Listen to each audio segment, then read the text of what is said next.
that the impact is huge. If possible, so far as it depends on you, live peaceably with all. And specifically in the conflict with your dad, where we would like to say right now, hey, everything's patched up, everything's in good shape, and everything's smooth. But it's not there yet.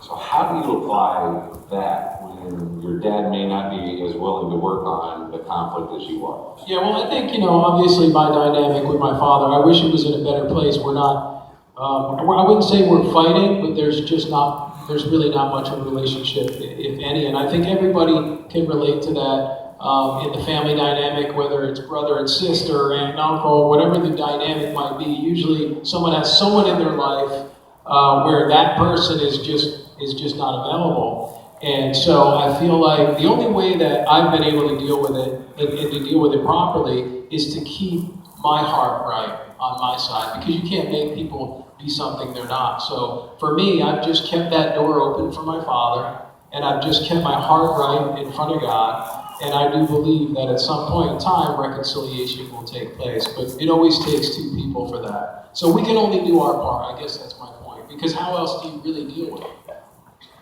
And the time, you mentioned that when things were severed, when the fight was big, and you did not talk to your dad, that there was a goodness in that God used that. And now there's a time for reconnection. Talk about that. Yeah, I think unquestionably there was a season for me. The separation with my father I needed that. I didn't know I needed it, but when it came, it was extremely healthy for me. So there was a long period of time there where I wasn't supposed to have a relationship with my father. And for people out there who are struggling with it, I think you really have to go to God and say, is this that, or is this something that I need to make more of an effort to patch up? And that's always the challenge. This is what conflict's about. This is what relationships are about. And there's probably some folks who have been resting in the peace. We're not talking at all, so there's some peace in that. But there's a need to initiate some chaos. Let's give it a shot. And you got to know when to do that. And that's good wisdom. Okay, now we're going to talk about the big idea. And Christianity is based upon this concept called forgiveness.